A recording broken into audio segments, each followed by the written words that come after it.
想吃披萨又怕麻烦，教你一次多做点，吃的时候拿出来烤一下就可以了，非常方便。5克干酵母加入150克温水，搅拌一下使酵母化开。盆中倒入250克普通面粉，倒入酵母水，边倒边搅拌，搅拌到面粉呈大的絮状，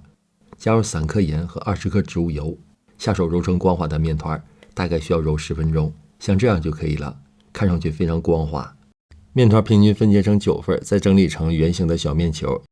盖上保鲜膜松弛15分钟，然后把面团擀成直径10厘米左右的饼胚，这个是4寸的纸托，先这样把它展开，然后把饼胚放进来。全都做好之后，盖上保鲜膜，醒发至2倍大，常温大概需要2个小时。这个就是醒发好的样子，看上去比之前厚了不少。用小勺像这样压出一圈饼边，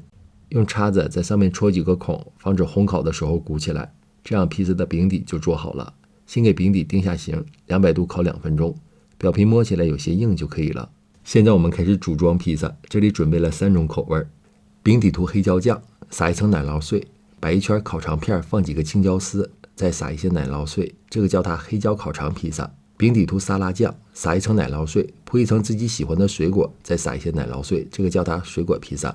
饼底涂番茄酱，撒一层奶酪碎，放一个煮熟的虾仁，放一些什锦蔬菜，再撒一些奶酪碎，这个叫它海鲜披萨。所有的披萨做完之后，用袋子密封好，放冰箱冷冻起来。早上想吃的时候，用烤箱或者空气炸锅200度烤8分钟左右就可以了。喜欢的朋友就赶快试试吧。